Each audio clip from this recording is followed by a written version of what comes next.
ati none mwananje ngo barira bamenje.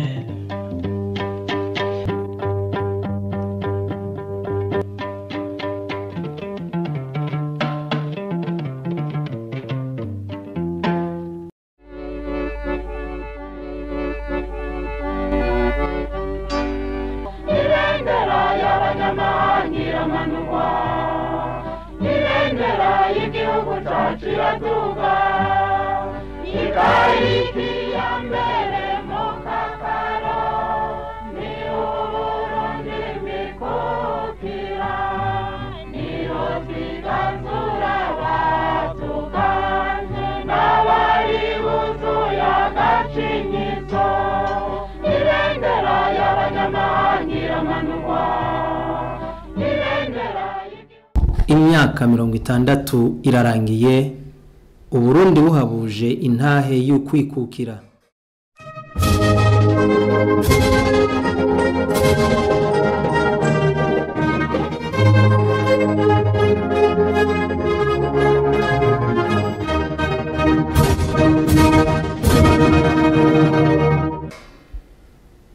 Abashitsi batandukanye baraje kwifatanya n'abarundi mu guhimbaza ukwikukira ku Burundi.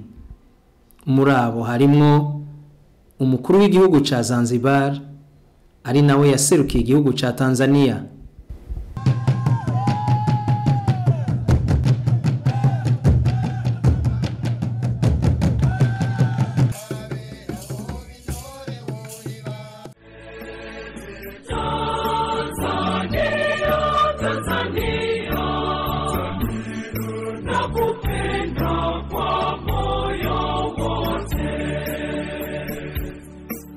Hari n'umukuru w'igihugu ca Centrafrica. Hari umuntu waserukiye ingoma y'Ububirigi. Uwaserukiye Afrika y'Epfo nawe nyene yaraje kwifatanya n'abarundi. Uwaserukiye igihugu kibanye cy'u Rwanda nawe nyene niho yarari. N'ubutumwa rero bujyanye n'isabukuru y'imyaka 60 y'ubwigenge bw'igihugu cy'u Burundi. Ni ubutumwa bw'ishimwe ariko ni n'ubutumwa bwo kwifuriza nyakubahwa Perezida wa Repubulika y'u Burundi n'abarundi bose umunsi mwiza ariko n'amahoro, iterambere rirambye mu myaka iri imbere. Kandi u Rwanda natwe muzi ko twabonye ubwigenge ku munsi umwe n'u Burundi. Byari ngombwa ko tuza kwifatanya n'u Burundi muri uyu munsi mukuru n'abandi.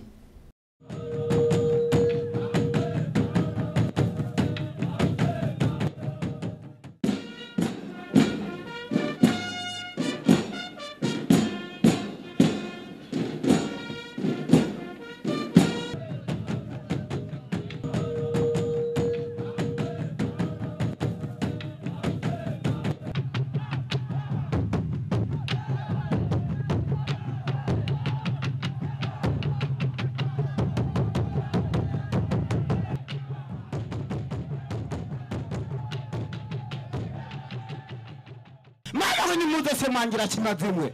Shaza dutura igihugu cyacu maboko. Umutima ubuzima bwacu bwose igihugu cy'u Burundi tugire aka.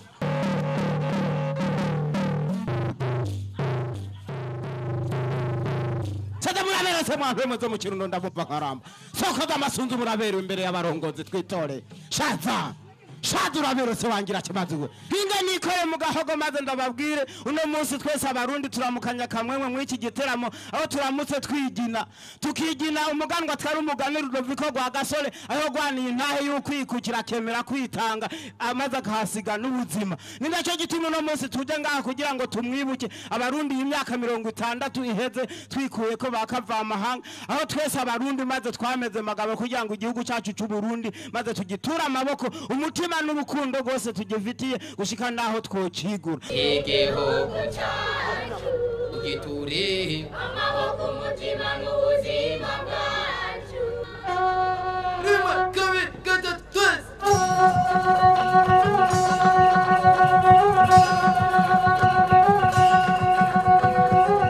Barundi twese turondera icyoteza imbere Uburundi bwacu tubusanasana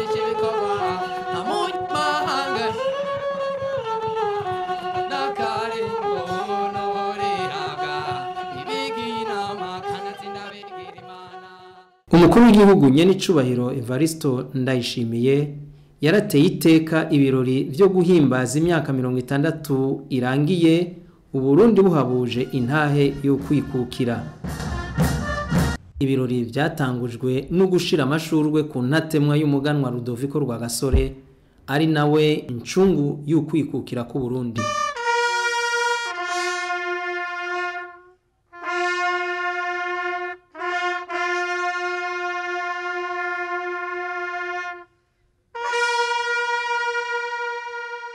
Umukuru w'igihugu ari kumwe n'umutambukanyi wiwe yarongeye ashira amashurwe ku kibanza citiriwe ukwikukira.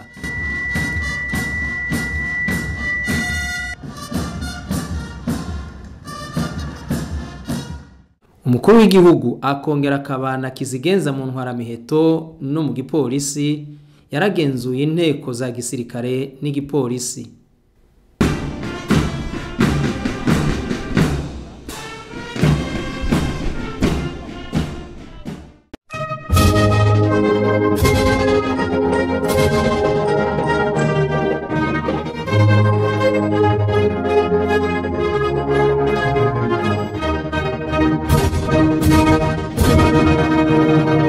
Ibirori vyabandanirije kwibarabara ryitiriwe ukwikukira.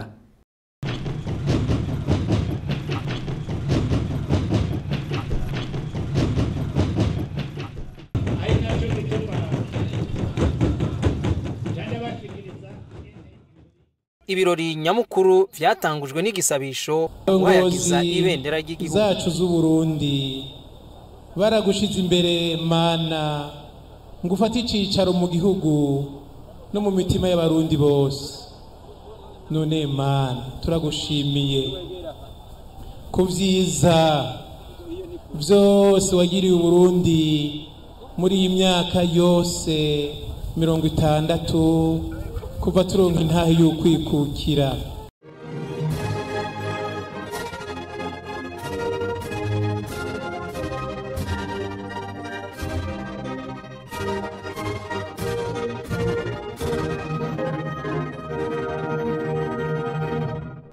Defile yatangujwe na baburikukiye.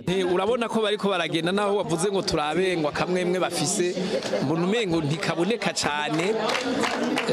Fred bugi imyaka ntinyegezwa bigira buke urahati babonye byinshi bazi byinshi aho no kuvuga ko bakiri mu myaka 30-40 bakiritera bakarisama niho twari bavuga ko bari mugabo no tubavuga ko bari ku imyaka 60 simike nsanze atari mike kweli. Umurwi w'urwaruka bita bene ntare barabiciye biracika.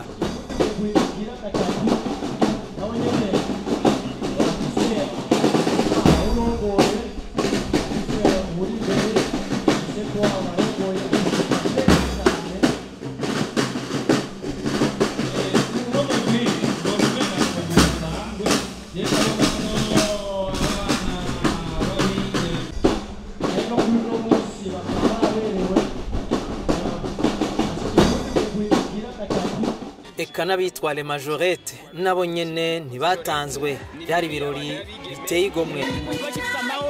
Ni igihugu kiba gifite abantu bafite umutima uri hamwe. Rero twishimira cyane ko kiba gifite amahoro. Ni igihugu kiba gifite abantu bafite umutima uri hamwe. Rero twishimira cyane ko umaze gushaka nta ntara n'imwe y'igihugu n'abantu benshi cyane barenga mu bihumbi 5. Icyo gihe nariyo nabonye abarenga ibihumbi 5.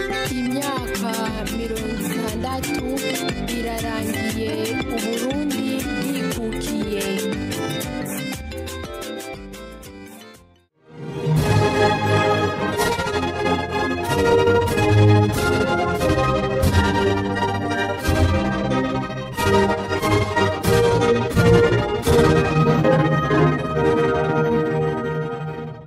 Harabaye defile ya gisirikare be n'igipolisi. Nama inite parakomando gukora neza akazi gusumbya abandi aba ukwikukira ikabisigura kandi bivuye mu kuganza ubutegetsi baba bakora ibintu byo kubaka barubaka jeni hakabamwo n'abasirikare batoyi abo dusigaye twita militaire de izi nyamiramabi zigizwe n'imigwi itandatu. Umugwi wa mbere muriko murabona ngaha imbere yanyu ni umugwi ugizwe n'abanyeshure biga muri kaminuza y'intwazangabo mu nyamiramabi. Umugwi ujejwe kugwanya imigumuko n'amajwi y'abakenyezi b'inyamiramabi-kazi nibo bashikiriwe umugwi wabo. Bariyo murababona sabo tuvugisha umunwa canke ngo tumurikishe rugagamisha ngaba murababona kandi mu rwego rw'inyamiramabi mu bushikiranganje bw'intwaro yo hagati mu gihugu iterambere rusangi n'umutekano umukenyezi arafise ijambo ridasanzwe.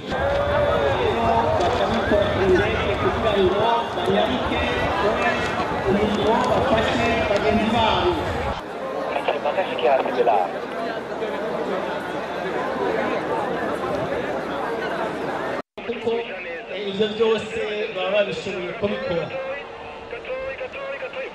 Rero kuri abakobwa bavuga bati ubundi womusega atari abarundi ari mu nyuma abarundi bavuye baronka ico kibanza kandi bakabakiriza uko iciye kubiharanira kuko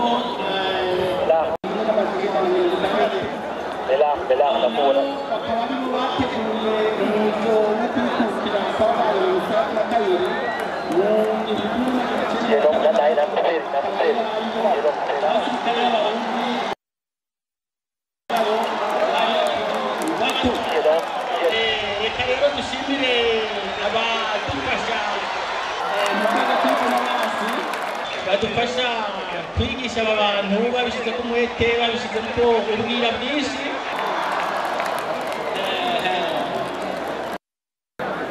Kandi baretse baramenya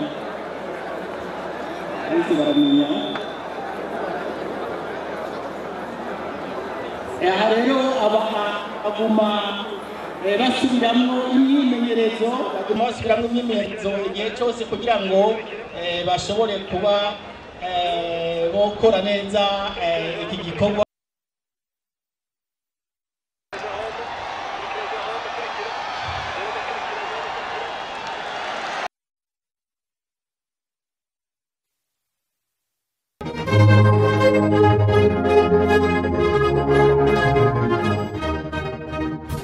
Umukuru w'igisagara ca Bujumbura yarashikirije ijambo ry'ikaze.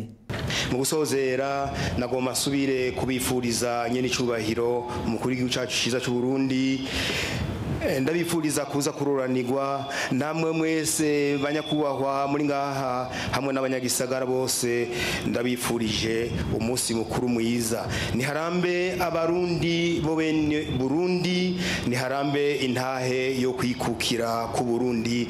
Murakoze, Imana ibahezagire. Umukuru w'igihugu nyene icubahiro Varisto Ndayishimiye yarashikirije ijambo ni mu mutege yompi. Yabanje kwerekana abashitsi baje kwifatanya n'abarundi muri ivyo birori. Bakire cyane cyane abashitsi baje kwifatanya natwe kuri uru rubanza. Ndabasabe kugira ngo abonza kuvuga baze guhaguruka nyuma mubakirize ugweze n'amashimeshi. Ndaramukije cyane n'umutima ubikunda umuvukanyi wacu nyaricubahiro Faustin Archange Touadera, umukuru w'igihugu ca Centrafrique.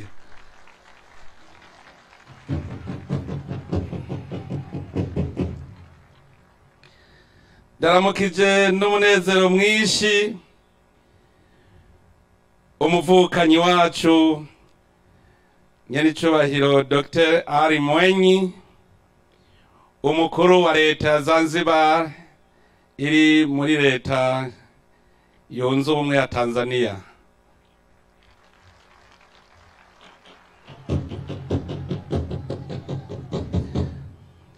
Ndaramukije kandi n'akanyamuneza intumwa zaje zirungitswe n'umukuru w'igihugu cy'u Rwanda. Ndaramukije kandi Honorable Rebecca Kadaga nawe yaje atumwe n'umukuru w'igihugu cya Uganda.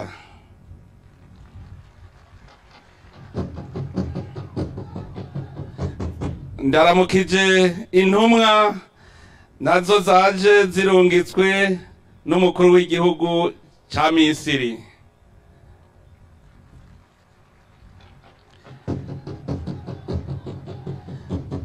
Ndaramukije kandi intumwa zaje ziva mu gihugu cya Afrika y'Epfo umukuru w'igihugu yarungitse.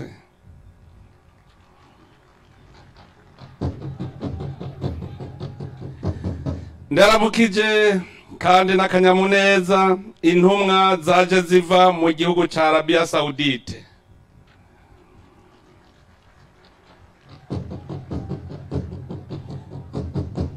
Ndaramukije kandi intumwa idasanzwe yaserukiriye ishirahamwe rya Buraya.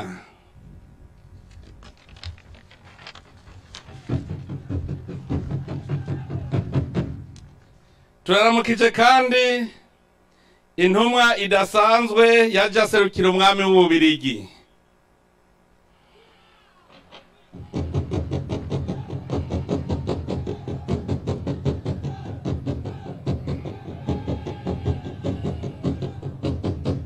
Reka turamutse kandi intumwa zarungitswe n'igihugu cya Oman.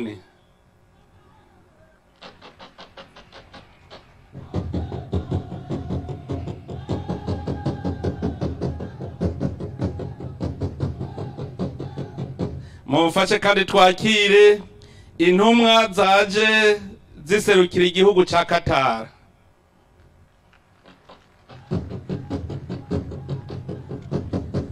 Nagira kandi turamutse n'umunezero intumwa idasanzwe yarungitswe n'umukuru w'igihugu cy'Ubushinwa.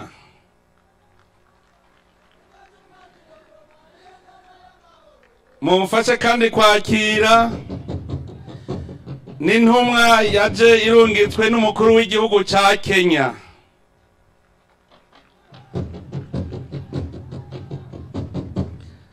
Twakire kandi n'akanyamuneza intumwa zaje ziserukira igihugu cya Kongo.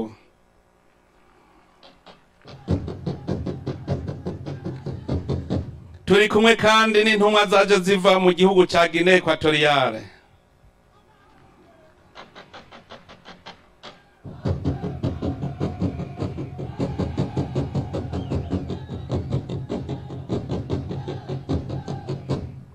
Turi kumwe kandi n'intumwa idasanzwe yarungitswe n'umwami w'igihugu cya Emira Arabini.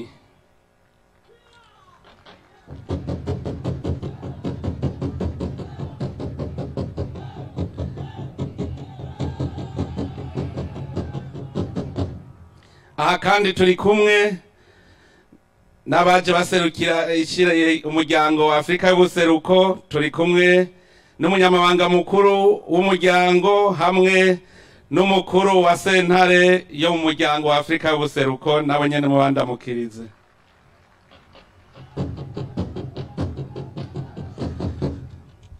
Mumfashe kandi twakire intumwa yaje iva mu gihugu cya Niger.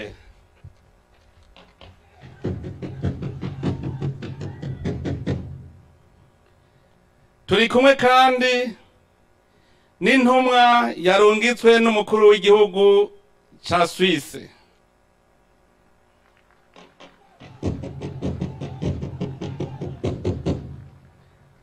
Turi kumwe kandi n'intumwa yaje irungitswe n'umukuru w'igihugu cya Bangladesh.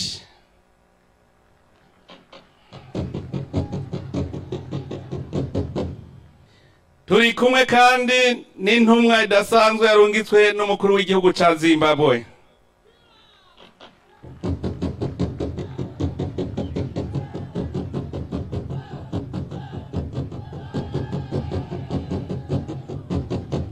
turi kumwe kandi n'intumwa idasanzwe yarungitswe n'igihugu ca Cuba.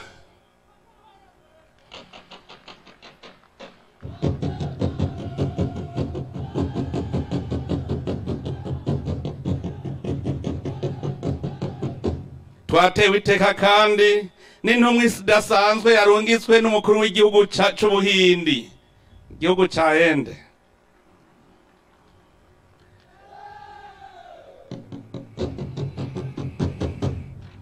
Turi kumwe kandi n'umukunzi wacu, intumwa idasanzwe aje iserukira igihugu ca Venezuela.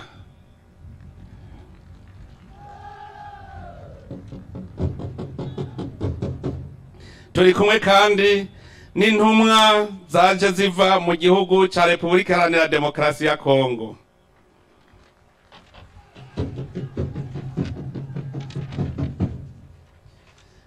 Abashitsi baje kwifatanya natwe ni benshi cyane. Abarundi twese nagomba ndabasabe dusubire tubakomera amashi menshi cyane, nabo tutashoboye guca tubona ubunyene bose turabakiriye.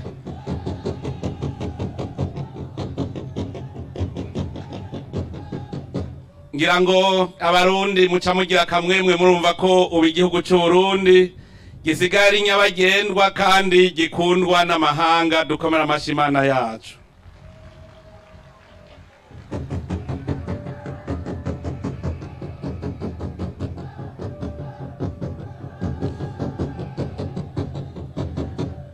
Naho abakunzi badaherera mu mubindi, nagira ivyo ari byo byose tuhamagare bakeyi muri bo kugira ngo babiramukirize imbona nkubone. Pour ce faire, je voudrais inviter mon frère Excellence, Monsieur le Président de la République centrafricaine, pour saluer le peuple burundais. Je voudrais tout d'abord vous remercier très sincèrement, Monsieur le Président, de l'honneur que vous avez fait à mon pays, la République centrafricaine, en m'invitant à nouveau à partager avec le peuple frère du Burundi ce moment de fraternité et de fierté nationale de votre beau pays. Je félicite le peuple frère burundais, son président, mon très cher frère Évariste Ndayishimiye et son gouvernement pour la commémoration dans la paix et la dignité de cet événement historique. Monsieur le Président, très chers frères et sœurs burundais, je suis venu vous témoigner toute ma gratitude et la reconnaissance du peuple centrafricain ainsi que de son gouvernement pour l'excellente qualité de nos relations de fraternité et de coopération qui sont enrichies chaque jour par des actions concrètes que vous ne cessez de poser. Le Burundi est un exemple de patriotisme, de diversité culturelle, de réconciliation nationale, du vivre ensemble, de solidarité et d'hospitalité africaine.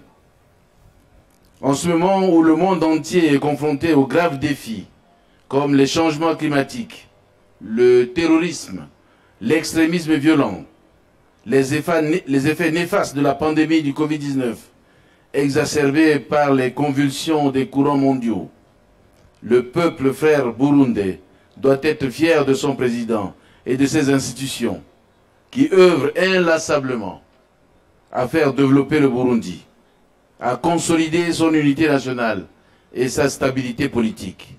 Nina heshima ya kumwalika Mheshimiwa Rais wa Zanzibar naye afike hapa awape salama wa ndugu zao Warundi.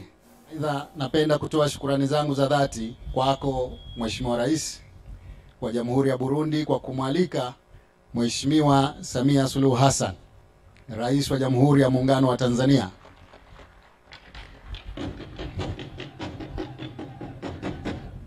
kuhudhuria sherehe hii ya kuadhimisha miaka 60 ya uhuru wa Jamhuri ya Burundi. Hata hivyo, kutokana na sababu zilizo nje ya uwezo, Mheshimiwa Rais ameshindwa kujumuika nanyi siku ya leo yeye mwenyewe binafsi, lakini ameniagiza nimwakilishe katika shughuli hii. Hivyo inanipa furaha kubwa kushiriki katika hafla hii muhimu kwa niaba ya serikali na wananchi wa Jamhuri ya Muungano wa Tanzania. Kwa hakika mkusanyiko huu wa leo ni kielelezo cha heshima ya juu kabisa kwa namna ambavyo sisi sote tunavyothamini siku hii ya kihistoria. Kwa mnasaba huu, napenda kuwasilisha kwako Mheshimiwa Rais na kwa wananchi wote wa Jamhuri ya Burundi pongezi zetu za dhati kutoka kwa ndugu zenu wa Tanzania katika kuadhimisha tukio hili la kihistoria lililotokea miaka 60 iliyopita. Mheshimiwa Rais na wageni waalikwa, mabibi na mabwana, Tanzania na Burundi sio tu ni majirani, bali tuna udugu wa damu, jambo ambalo daima limekuwa msingi wa ushirikiano wetu.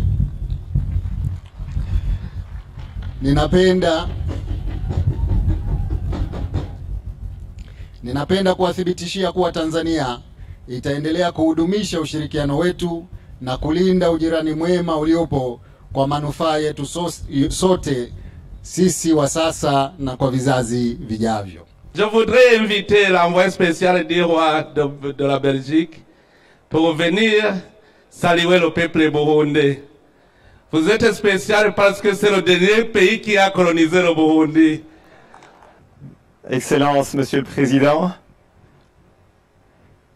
de la République du Burundi, Excellence, Monsieur le Président de la République centrafricaine, Excellence, Monsieur le Vice-président de Zanzibar, Mesdames et Messieurs, en vos titres et qualités respectifs, chers amis burundais, c'est pour moi un grand honneur de pouvoir prendre la parole aujourd'hui. Je n'avais pas réellement prévu de le faire, mais c'est un signe d'amitié et de confiance que m'adresse et qu'adresse au Royaume de Belgique son Excellence le Président Évariste Ndayishimiye.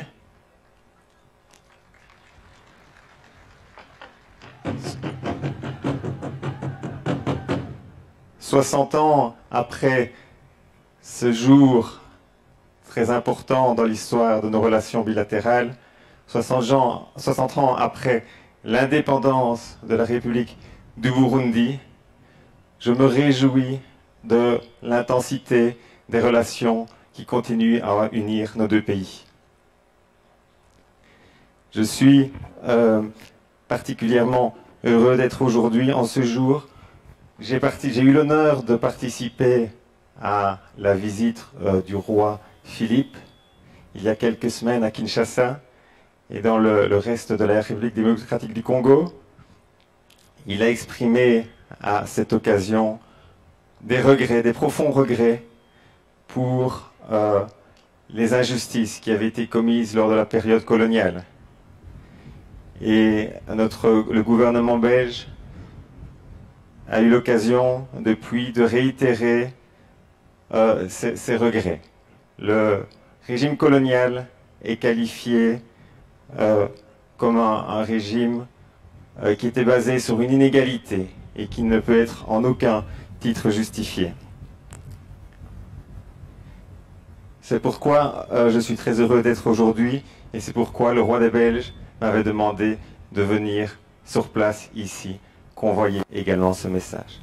Je me réjouis de poursuivre la collaboration, que le dialogue entre nos deux pays se poursuive à l'avenir sous des jours encore meilleurs. Merci, Monsieur le Président. Twarashoboye gutora abarundi bakoze neza, mugabo ni benshi bakoze neza, mugabo ntitwogera tudatanze akaroro k'abakoze neza.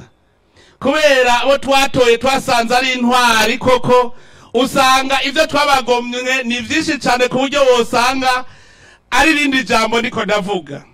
Ndabaha akaroro kamwe gusa, abandi ncavuga amazina kuko turabatohoza bose tukabona uwagize akabirya kurusha abandi. Ntaza akakarorero kamwe muca mwumva yuko ngenda bavuga bose torara ngaha kuko ivyiza bakoze birarengeje ivy'abandi. Hariho akakarorero k'umugenerale, generale de brigade Sibomana Ignace. Ugira kabiri ni colonel de police batungwa nayo Darius matricule OPN 0903 de la matricule chef de poste Kanyosha. Ugira gatatu barashika ni capitaine de police Ndayisenga Daniel OPN 1500 ancien commissaire de la commune Bugenyuzi. Ugira kane ni capitaine de police Shirambere Damascene OPN 1446 ancien commissaire communal de Mutumba. Haje umuserukira hacakurikira Lieutenant Mukerabirori Fabiola. Ugira gatandatu acakurikira n'umukuru w'igihugu akunda Uburundi cyane. Uwo mukuru w'igihugu n'umukuru w'igihugu ca Kenya, Nyenicubahiro Perezida Uhuru Muigai Kenyatta. Nubundi tuyadushimire rero nawe nyene nuwo mu mahanga ni ambassadeur de la République ni de Tanzanie au Burundi, Dr. Jili Elibariki Maleko. Uwundi munyamahanga dushimira cyane nawe ni ambasaderi wa Leta Zunze Ubumwe za Amerika, Madame Melanie Harris Higgins.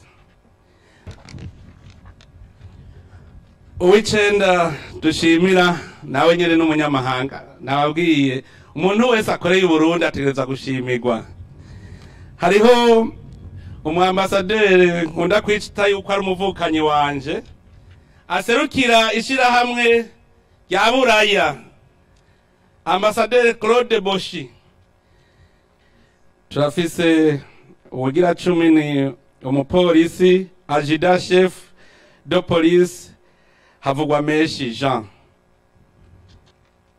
Uw'icumi na rimwe ni adjudant Hagabimana Berkimas SC 3779 de la matricule.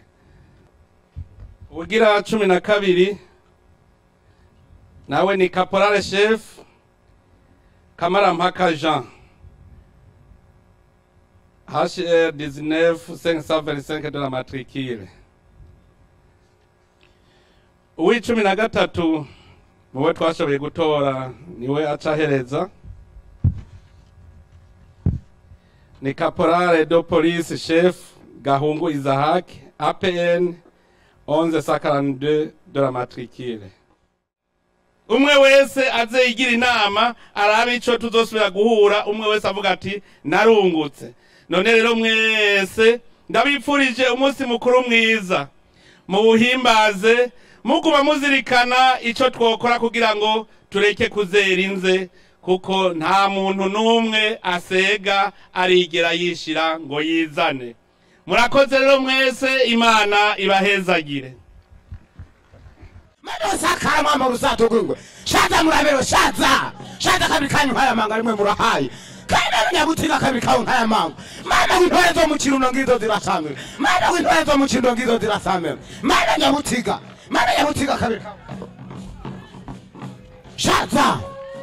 shaza mama muhizi wintore kanyara kinore gatambuka gatenyenye muhizi wintore intore yo mu kirundo sakara wamba rusato gungwe ndabumva nkaramba mama chibondo ndabira ko kandi ngene gashotse ingoma seruhanga rete ndatwabahize byiza by'igihugu cyacu cyo Burundi, igihugu cyiza Imana yaduhaye, cya gihugu cyiza kugira ngo twese abarundi dukura amaboko mu mpuzu maze dukorere igihugu cyacu cyo Burundi. Shaza muraberewe kugira Imana, shaza dutware igihugu cyacu amaboko umutima n'ubuzima kugira Burundi ugira itekano. Shaza kibondo uraberewe, shaza kibondo uraberewe, usubira inyuma neza wishimira mama kwago muhizi w'intore, mama muhizi w'intore kabikawe, mama muhizi w'intore umuhanza w'imbavu ndende soko d'amasunzu uraberewe intore yo mu kirundo mama guruhanga ruhenze ndatwabahize manze baririmba abanyamahanga batubonye bagataha nishema. Shaza uraberewe nyene cyubahiro umukuru w'igihugu cyacu cy'u Burundi, amakunga aratangazwa n'ubuhinga ukoresha mu guteza imbere igihugu cyacu cy'u Burundi. Soko d'amasunzu intore zirasamiranye. mama w'inzambira samire mama kanyana k'intore gatambuka gatenya muheze w'intore soko d'amasunzu uraberewe mama muheze w'intore soko d'amasunzu mama w'ingena simba gavyerekewe torayo mahoro nyakugira imana torayo mahoro banyakugira imana y'intore zo mu kirundo shada soko d'amasunzu subira inyuma neza muheze w'intore mama ko kugwamara gutabarwa abahungu gwaramutse mama ko bagugwa mama ko bagugwa shada kibondo mama kibondo babo mama w'ibikogwa amashi menshi cyane ku gasimbo intore zo mu kirundo hamwe no ku ntore zo mu kirundo tugiye kurangiza ibirori vyacu vy'uno munsi vyari biryoshe cyane tubirangirize ku ruririmbo ruhayagiza igihugu cacu.